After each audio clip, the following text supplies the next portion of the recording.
have fun walking around the track, and your heart is pumping fast, so you feel more energized and not sleepy. We get more fresh air instead of sitting in the class.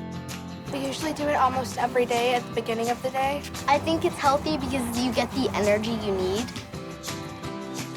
Welcome to another installation of the Walking Classroom, where we move while we learn.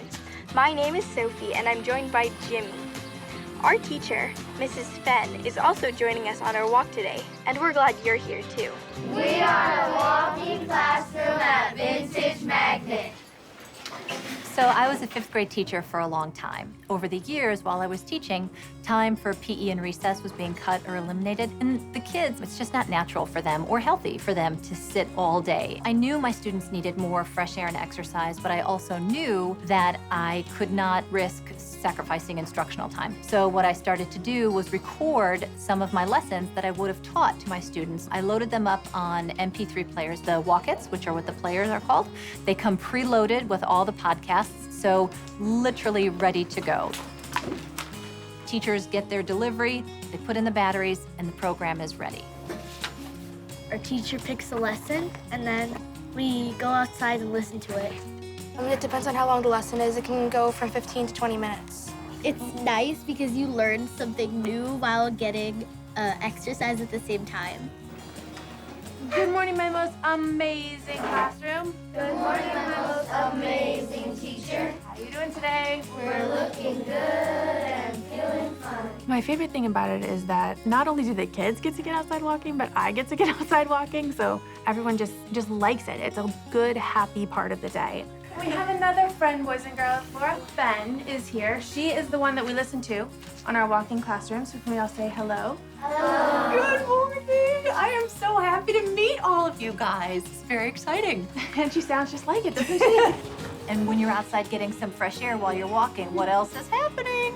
Oh, you learn the lesson? You learn the lesson, right? So it's a win-win. Yes, ma'am. We know her because she's the one who talks on the podcast. She's like the teacher of the students on the podcast. She teaches them while they are walking, which also teaches us. And then go ahead, take out your Walk-It. You're number 70 today. Can you just check the battery, please? Before we go out, just double check your tennis shoes. Make sure your shoes are tied. Actually, it's a perfect fit for our school because our focus is math, science, and technology. And a lot of times, the technology piece is really challenging for folks to get their head around how that should be meaningfully integrated into a classroom. This program seamlessly integrates with the classroom environment, and it's a meaningful way to embed technology in the core curriculum.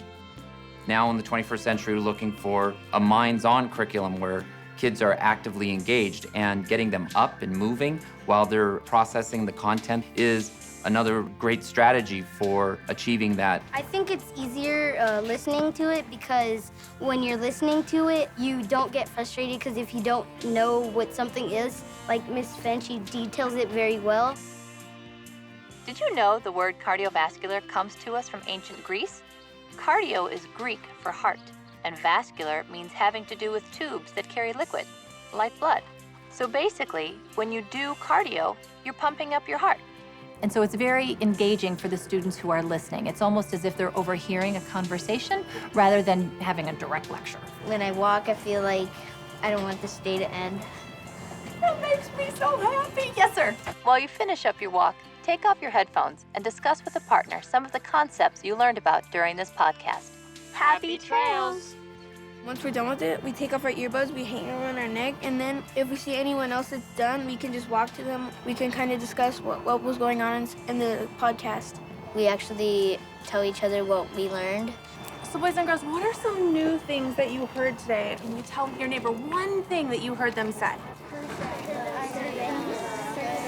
And we come back in and we write about it. So they have not only do they have the auditory processing, but they also have the kinesthetic because of writing and all of that stuff. So they're getting a lot of different modalities of learning, not just one way that we might have in class.